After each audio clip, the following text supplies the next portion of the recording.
What is up, Bills Mafia? Happy Sunday night. Everybody excited about going to work tomorrow? Yeah? So we can all talk about what happened on Sunday against the New England Patriots. The 1-5 New England Patriots. I don't even know where to start with this little quick stream I decided to do. It's just kind of like therapy for me. I'm like, I got to just chat up some Bills football. I would rather be talking about the blowout win that Buffalo should have had. But we didn't get a blowout win. It looked like we were going to have a, that was close comeback win. But we didn't get that either. And why? Because Mac Jones and the efficient, high-powered, unstoppable Patriots defense got the ball back when they lost the lead, and in a minute and 50 seconds went down and scored a winning touchdown. Now, I've got a few things to say about that when it comes to what happened at the end of the game there. I'll give you some thoughts, but boy, I got all these things going on in my mind right now when it comes to the season where we are right now at 4-3. The season's almost half over. We're 4-3. There's a lot of things going on in my mind. What is happening, what happened, where we're going, as everyone here, of course, is kind of trying to process everything. Some people saying, hey, it's just, it's a long season. It's just another game. And I would have said that in the past. Like, the loss to the Patriots today was just another game. I mean, it's just a game. I mean, it was a bad game. It was just one of those games that crop up in your season that, when you look back, you say, well, we lost that one, but we turned it around. I don't think the Bills are turning it around. I don't. And there's obvious reasons why I'm pessimistic about it.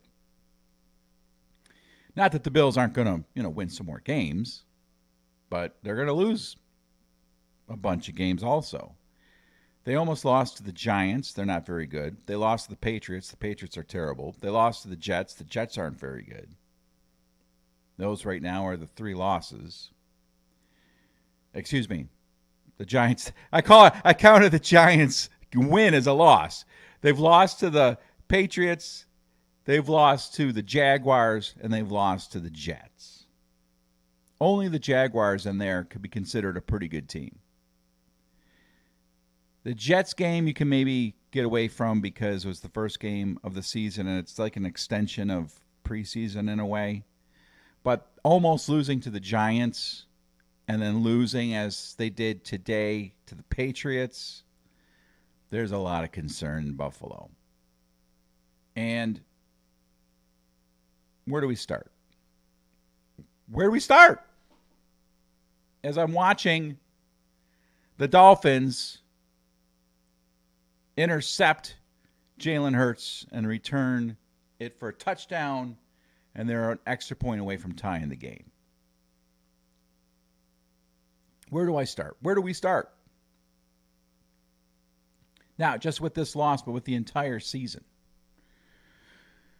Let's just start with you guys real quick, and then I'll get to some takes, and then I'm going to bed.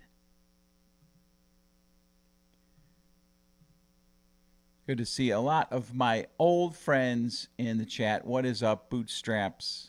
What is up, Wowza? Spears is back. Big J in the house. All right. Obviously, I'm disappointed in the Bills for this loss.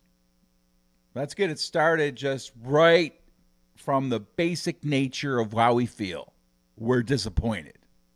And then we'll go from there. Disappointment is, I think, an understatement. We have some takes on now what we need going forward. Before I get into that, because that is like the nitty-gritty of the conversation, what the Bills could do, should do. The number one thing I want to say is this. Bill Parcells said it well, and he said, "You are what you are." Right? The Bills, after 7 games, it's a good sample size now, have shown who they are. The Bills are a good team. Overall, a good team, but trending in the wrong direction. So, as far as contention for a championship goes, the Bills are not in that discussion. Not right now. They are a good team. They can whip the Dolphins up and down, left and right, inside out. They can take care of the Washington Commanders without any problem. They can look good. They can look real good. And then at times they can just crap the bed, which they have the past 2 weeks. You know, they whip the Raiders. Raiders are a average to below average team. So they beat the below average Raiders. They beat the below average Washington Redskins. I like to say Redskins. They beat the good Miami Dolphins. That's the one win on their resume that makes us think that there's still something there. But almost lost to the Giants, lost to the Patriots, lost to the Jets. Should have lost to the Giants. This team is an average good team. They're average good. Now, question is, what do they do? What can they do? Where can they go from here? The trade deadline's coming up, but what can they get in? What can they get out of the trade that will make that much of a difference? That's where a lot of you guys have perked up in the chat.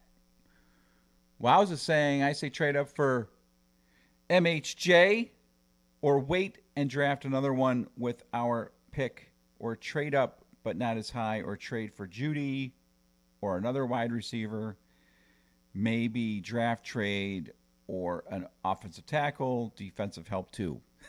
It's a lot there. I don't even know who MHJ is. Who is MHJ? MJ. Help me out. I'm thinking the if they're going to trade in for anybody, I would like to see them. It would make sense get the defensive back from Denver, because he's on his rookie deal. He's really good. It will cost a lot, from what I understand, but it seems to make sense if we're going to get anybody. That would be something that would fit. Patrick Surtain is the DB I'm talking about. I think we might be seeing something, some movement for him. If anything, I think it would be Patrick Surtain, because let's face it, before we continue on with what the Bills need, let's face the state of the Bills right now. Their defense is really struggling without all those stars. I mean, losing your top 3 players at all levels of the defense is curse-worthy, honestly. Losing Daquan Jones, losing Matt Milano, losing Trey White, all in a period of, 3 quarters? It might be too much to overcome on the defensive side of the ball, even with someone like Patrick Surtain. I'm not sure who else you could bring in. You could probably bring in, a middle linebacker. And I if I'm not, Marvin Harrison Jr. Okay, gotcha. Yeah, it would be great to draft Marvin Harrison Jr. But we're talking about right now, of course. Unless we're already looking towards the offseason, possibly. Maybe that's where we should go. Maybe that's where our mindset should go right now. Just thinking about the offseason already. Just start tanking now for Marvin Harrison. So the defense is depleted. I think we may have lost Dorian Williams today. Did Dorian Williams get hurt? Because I saw he was out of the game, and they had Terrell Dodson come in. Is that not correct?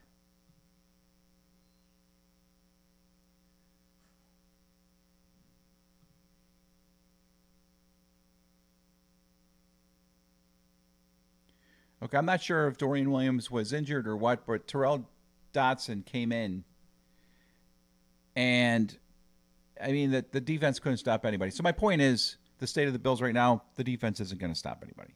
So what do we got to do? We got to score more points than the opponent scores on us. And as you saw with the graphic above me, right? Right now we can't do that. Not even against the Patriots. So the defense is a mess. The offense is really underperforming because I still think they have the players needed to move the ball. We've seen them. We saw them move the ball really well at the end of this game, just like we saw them move the ball really well at the end of the Jaguars game. So it can happen. And, of course, then the finger pointing goes to the offensive coordinator, Ken Dorsey, and I think it's well-deserved. So that's the state of the Bills right now. Offense is inconsistent, missing its big playability. The defense is just riddled with injuries. Once again, there's a good game going on right now, 17-17. So we have an average to maybe a little bit better average football team. Spears says we need a number 2 wide receiver. I concur. I don't know who you can pick up and plug into the lineup and make that big of a difference, but I don't think it would hurt.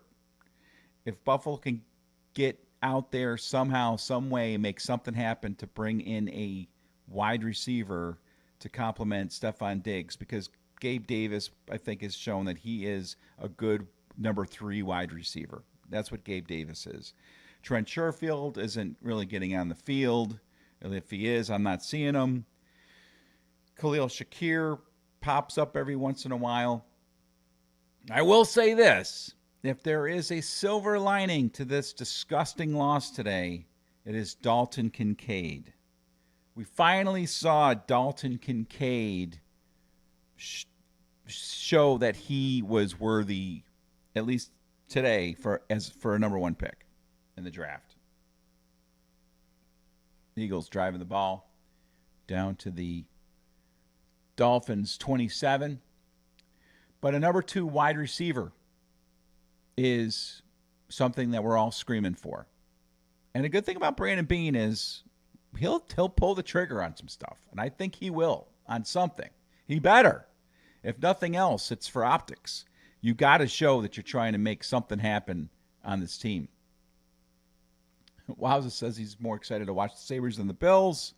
Well, the Sabres aren't doing that great either, although they did win their last game. Bootstrap says that our depth sucks. I think at some positions, certainly at the cornerback position, they definitely are lacking. After Trey White, it was Christian Benford and Dane Jackson. Kyer Elam, I guess, didn't even dress today, right? Is that right? I didn't see him on the field. So, once again, addressing the problems that we have now at Game 7 is going to require, because we're not going to suddenly get better. Buffalo isn't going to suddenly turn into the Buffalo Bills of 2021. We are who we are right now. So this is what we have. This is a 10-7 team. We already have 3 losses. This is a 10-7 team. We got games coming up against Kansas City, Philadelphia, Dallas, the Dolphins on the road.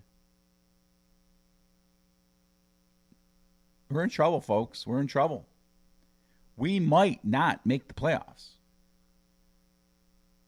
There are plenty of teams that come off of, a year or two of excellence and suddenly they're back in the middle of the pack.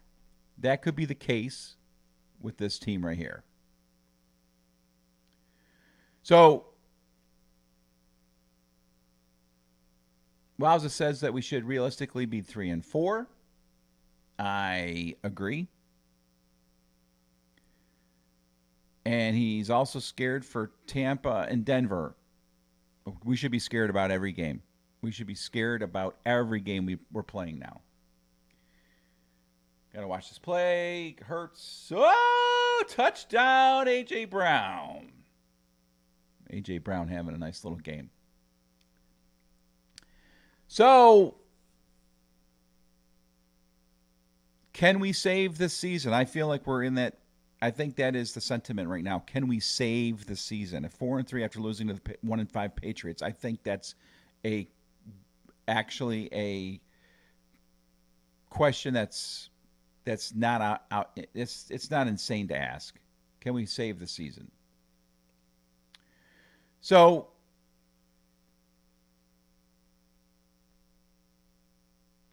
and also missing Ed Oliver today. That also is a big, big loss. Which kind of brings me back to my curse thoughts, I call it a curse. You can call it whatever you want. Bad luck. Just, whatever. I feel as if all the things that have happened, starting from Nyheim Hines getting injured, being lost for the season on a jet ski, it's just like, enough. But with that said,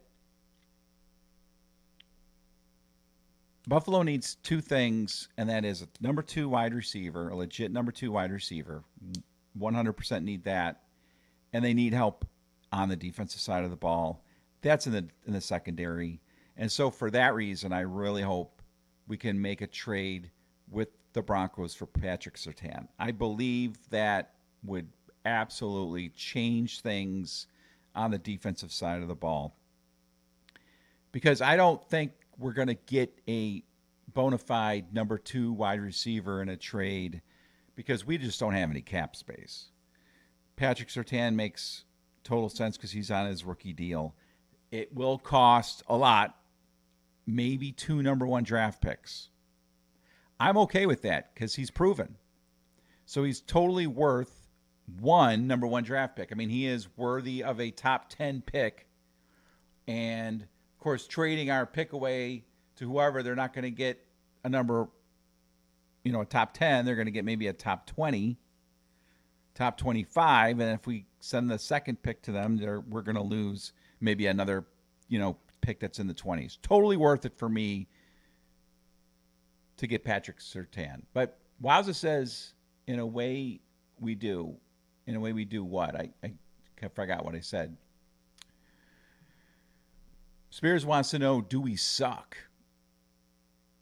I don't think we suck, but we're not great. Oh, and then there you go. Thank you, Wowza. Didn't see Von play. I saw Von out there a couple times. I'd like to know what's going on with that. That to me is an interesting development, having not seen Von Miller out on the field. Yeah, that's right. We have the Chargers, too. We are in trouble. So, back to this game and just breaking down the game a little bit. Where was the offense in the beginning of the game that we saw at the end of the game? And why are we seeing this offense suddenly start moving the ball when it gets to be panic mode?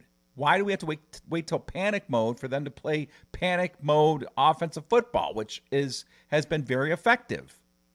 Now, a lot of people will say that the Patriots were just playing a different type of defense, allowing us to get down the field. But when I was watching their defense, those last 2 drives, I didn't see a lot of difference in their lineup and what they were doing. They blitzed Josh Allen on that touchdown pass to Diggs. So it's not like they were just sitting back in zone and trying to keep everything in front of them. Maybe to a degree. But I honestly feel like, and I heard it on the radio, and I agree with the WGR guy, Mike Shope. He said that one of the things that he can't stand hearing is the term complementary football. And that's a buzzword. So many NFL and sports buzzwords that just drive me crazy.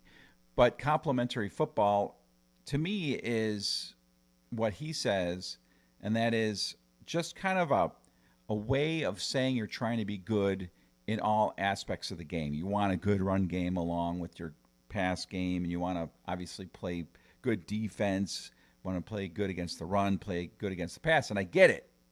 But what it seems like Ken Dorsey is doing is, for the sake of being able to say they were playing well in all facets of the game, they force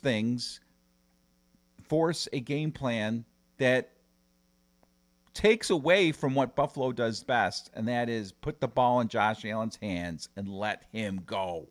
Let him throw the ball, get your offense moving. Don't work the clock. Don't run the ball up the middle to soften up the defense. Just go, go, go. Just put your foot on the doggone gas pedal and go. Don't need any complimentary football.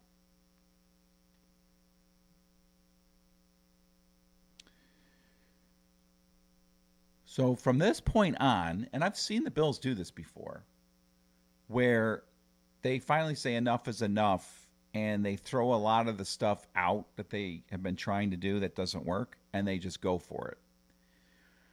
Now, I think we have the horses to do it. I think we have the players to do it. I'm happy with Dalton Kincaid. I'm happy with Khalil Shakir. I'm happy with Deontay Hardy. I think if they work him into the offense, he could do some great things. I'm happy with James Cook. I'm happy with Dawson Knox.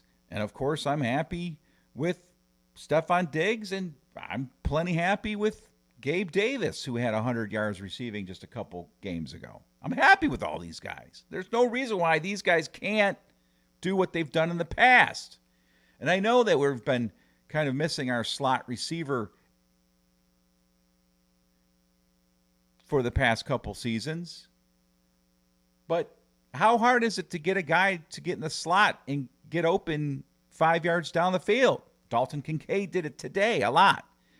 And again, he's the silver lining to this loss today, is I think Dalton Kincaid might be turning into that guy that we need to see down the stretch. But none of this is going to matter if the Bills don't start playing Buffalo Bills football, trying to maintain an identity of a balanced football team that can run the ball. Just isn't our thing. I do like Latavius Murray. I think, James Cook is definitely better than Devin Singletary. So I think feeding him the ball is certainly valuable. But the run plays that I see way too often, I think, are wasted downs. They need to really start getting Josh Allen back to Josh Allen levels and let him sling the ball around. Bootstrap says, listen to the press conference today. They gave no idea why they are losing. From McD to Josh to Mitch Morse. I don't even bother watching those things anymore. They just, they give the answers, the prefabbed answers where they just give you nothing. They give you nothing. Why? What did you? And the reporters that are there at the press conference, they never push these guys. They never press these guys to try to get some real answers. They're just so scared of the players and the coaches that they barely ask them anything of any substance, and they barely even ask questions. Most reporters just make statements and ask the coaches and the players to validate their statements. So I don't expect. Oh, Jalen Waddle's back in the game. That's something. So wouldn't expect anything from their press conference.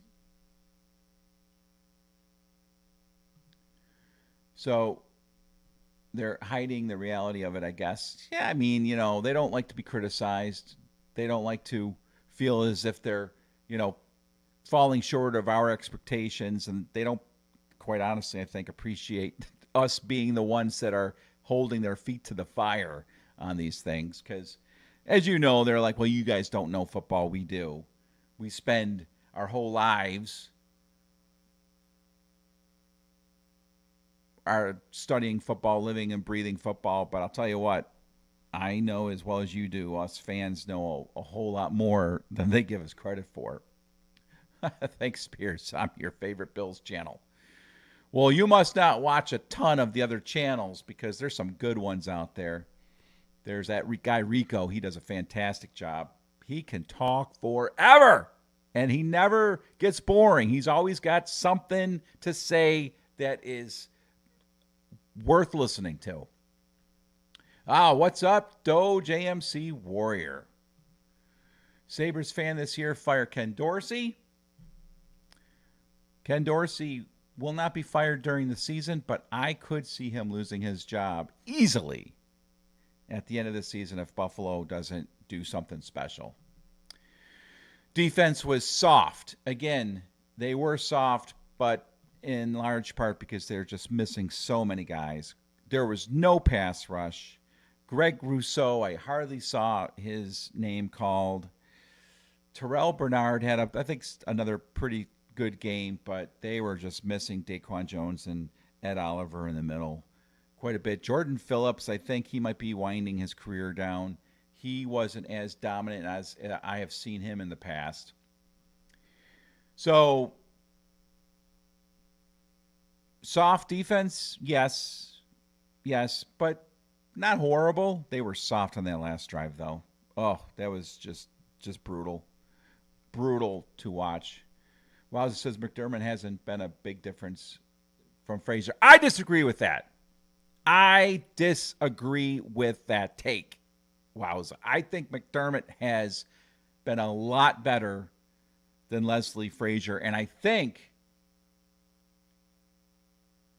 for the most part, I have intercepted by the Eagles at the goal line. Oh my gosh. Here's the return. To the 17. Oh my gosh, that's a huge turnover with 11 minutes to go. Eagles up 24-17. We need the Eagles to win this game. We need the Eagles to beat the Dolphins, please.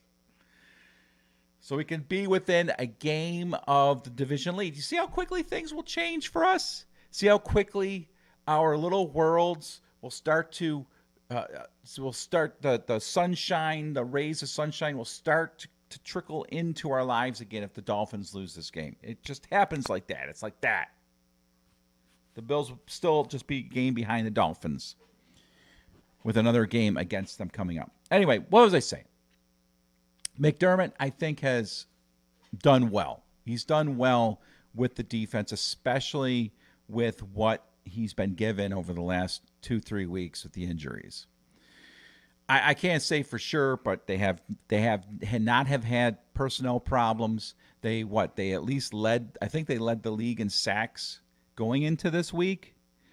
They were statistically a top 5 defense. So I feel as if Leslie Frazier did a good job with the defense too, but I think in key situations, Leslie Frazier found himself a deer in the headlights, specifically, and then I'm going to finish up with this thought. While it says defense allowing players to run over them, especially. Well, again, we had Kyrie Elam, who's been a disappointment. We have rookies playing. Dorian Williams in there. He's played actually pretty well. Terrell Bernard, a second-year guy. And Tyler Rapp has been a little bit of a disappointment for me. And then, of course, the injuries to Daquan Jones. Matt Milano, what a loss that is. What an incredible loss that is. And then Trey White, who he was still a top 15 corner, I think, in this league. And, of course, Trey White's latest injury, I think, is probably going to wrap his career up, unfortunately.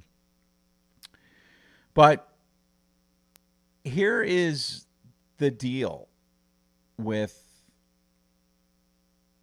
my thoughts about the team in general after this loss. And I think you guys probably thought the same thing.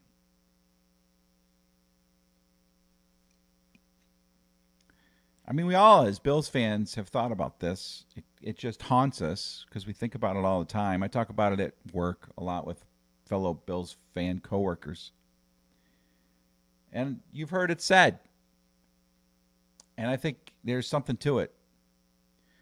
Buffalo's window is almost closed.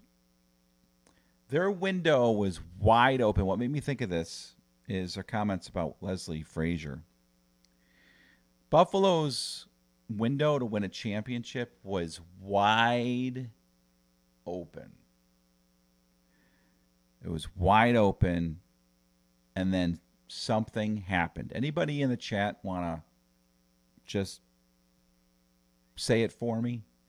What was it that happened that crushed our wide open championship window? What pretty much started the descent of our wide open championship window? What moment in Buffalo Bills history caused our wide open championship window to start closing? Not injuries.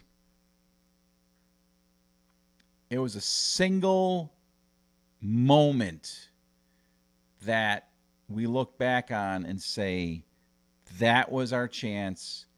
That's where it was. We had it, and we blew it. That's enough hints for you. Somebody better say it right now. Very close, wowza. Very, very close.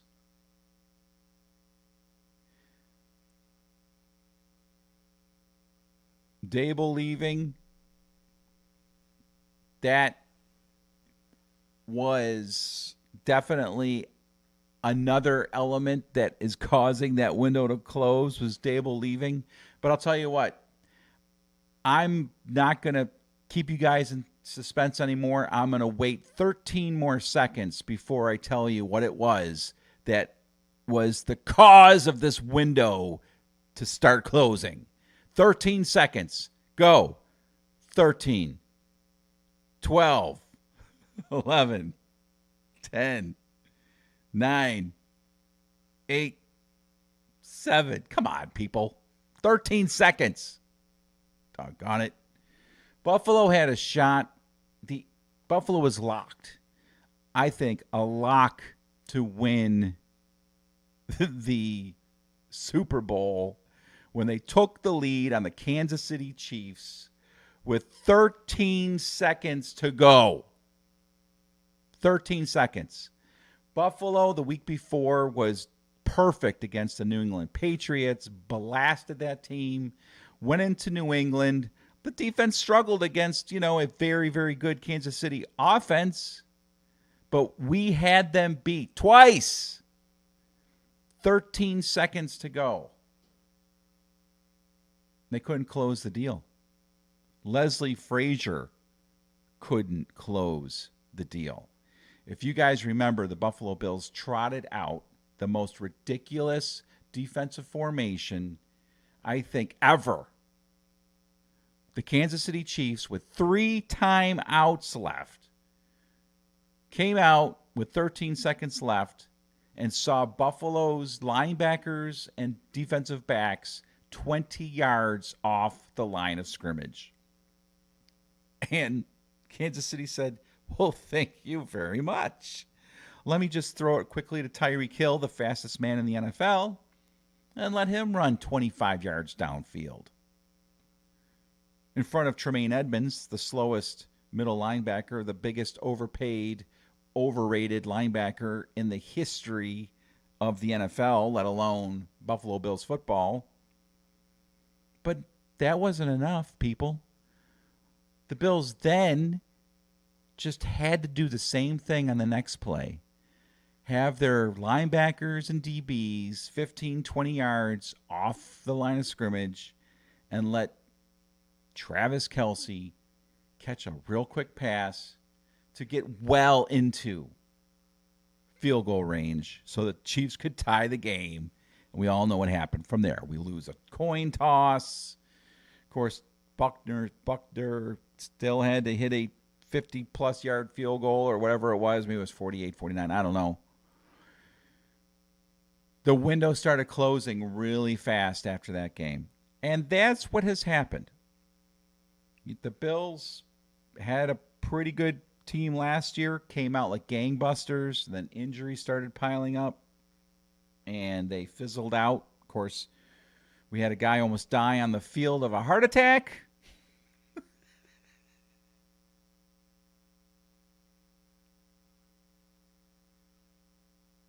And between all that, we had snowstorms, injuries, losing Von Miller on Thanksgiving Day.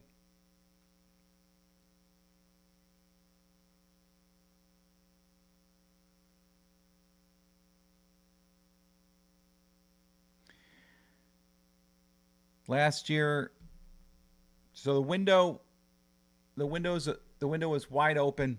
Okay, I'll do a window here. The window is wide open. When we played the Kansas City Chiefs and we took the lead with 13 seconds to go, it was like smash the Bengals at home for the AFC Championship game and absolutely smash the Rams in the Super Bowl and the Bills win. 13 seconds, we blew it. And right from there, the window started closing. The next season, we kind of hung in there for the first few games. The injuries started piling up. All the bad luck. Guy almost dying on the field of a heart attack. Window closing. We play the Bengals. The Bengals beat us at home. And that was the end of the season last year. This year, this is the window. We just lost to the Patriots. Closing.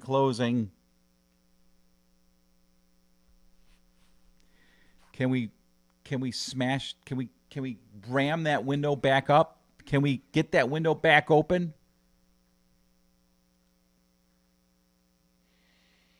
So the Dolphins losing here to the Eagles 24-17.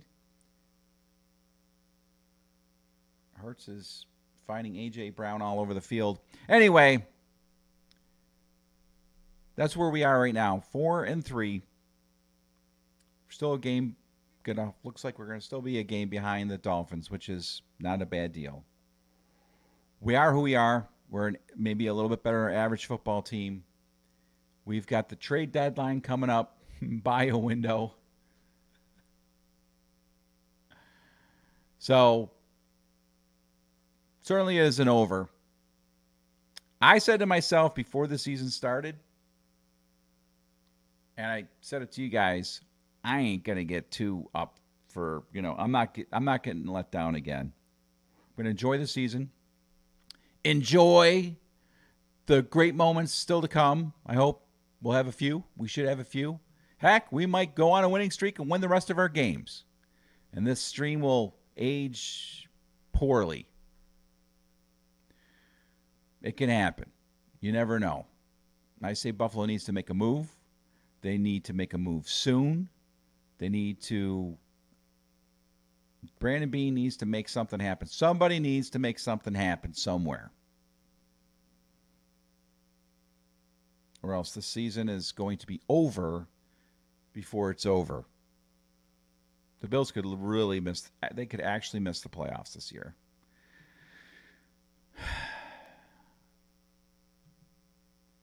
All right, guys, thanks for joining me. I appreciate it.